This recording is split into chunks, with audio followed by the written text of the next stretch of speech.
ગુજરાતી એટલે વેપાર, મહેનત અને પ્રામાણિકતાની ઓળખ. પણ અમેરિકાના શિકાગોમાં બનેલી આ ઘટનાએ સમગ્ર ગુજરાતી સમાજનું માથું શરમથી ઝુકાવી દીધું છે.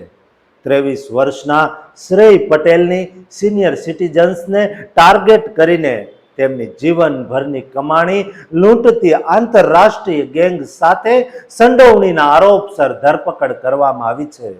વૃદ્ધોને સરકારી અધિકારી કે એજન્ટ બનીને ધમકાવવા અને તેમની પાસેથી પૈસા પડાવવા, શું આ જ છે આપણી ગુજરાતી અસ્મિતા?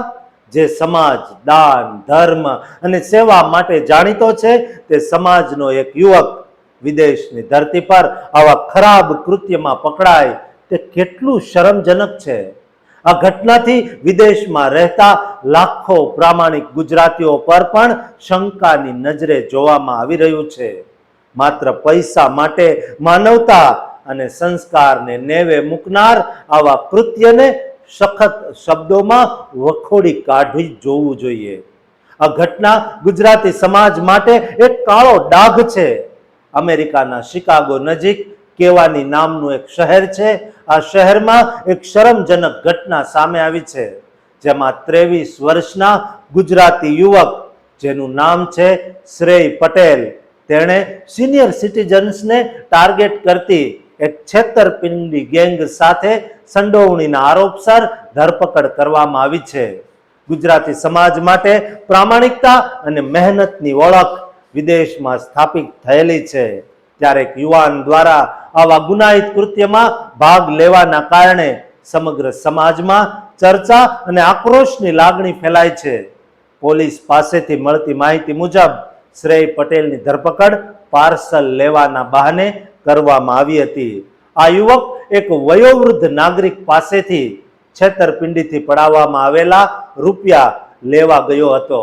ત્યારે જ કેવાની શહેરની પોલીસ દ્વારા તેને ઝડપી લેવામાં આવ્યો હતો. કેવાની શહેરની પોલીસે પીપલ્સ નેશનલ બેંકમાંથી મળેલી માહિતીને આધારે છટકું ગોઠવ્યું હતું. બેંક સ્ટાફને એક સિનિયર સિટીઝન સાથે થઈ રહેલી શંકાસ્પદ લેવડ દેવડ વિશે શંકા ગઈ હતી.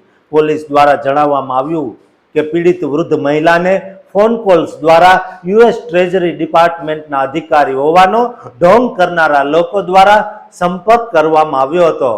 તેમને ગુનાહિત કાર્યવાહીનો ડર બતાવીને તાત્કાલિક તેમના ખાતામાંથી નાણાં ઉપાડવા માટે દબાણ કરવામાં આવ્યું હતું. પોલીસની માન્યતા મુજબ મહિલાએ છેતરપિંડી કરનારાઓની વાત માની લીધી હતી અને નાણાં આપવા માટે તે તૈયાર થઈ ગઈ હતી. ત્યારબાદ પોલીસે કંટ્રોલ્ડ ડિલિવરીનું આયોજન કર્યું અને 23 વર્ષના શ્રેય પટેલને રંગે હાથે ઝડપી લીધો. શ્રેય પટેલ પર હાલમાં થેફ્ટ બાય ડિસેપ્શન, છેતરપિંડી દ્વારા ચોરીનો આરોપ લગાવવામાં આવ્યો છે, જે ક્લાસ 2 ફેલોની ગુનો છે. પોલીસ માને છે કે આ કૌભાંડમાં શ્રેય પટેલ ઉપરાંત અન્ય લોકો પણ સંડોવાયેલા છે અને આ સમગ્ર ગેંગ ખૂબ મોટી હોઈ શકે છે. આમાં ઘણા ગુજરાતીઓ અને પટેલ યુવકોનો પણ સમાવેશ થતો હોઈ શકે છે. ગુજરાતીઓ સામાન્ય રીતે તેમના વ્યાવસાયિક કૌશલ્ય અને સખત મહેનત માટે સમગ્ર વિશ્વમાં જાણીતા છે. જોકે છેલ્લા કેટલાક સમયથી વિઝા ફ્રોડ અને આ પ્રકારના છેતરપિંડીના કિસ્સાઓમાં ગુજરાતી યુવાનોના નામ સાથે આવવાથી અમેરિકામાં વસતા સમસ્ત ગુજરાતી સમાજ અને સમસ્ત પટેલ સમાજને શરમજનક સ્થિતિનો સામનો કરવો પડ્યો છે. આ ઘટનાએ એ વાત પર ભાર મૂક્યો છે કે યુવાનોએ ઝડપી અને ગેરકાયદેસર કમાણીના રસ્તેથી દૂર રહેવું જોઈએ અને પ્રામાણિકતાના મૂલ્યોને જાળવી રાખવા જ જોઈએ.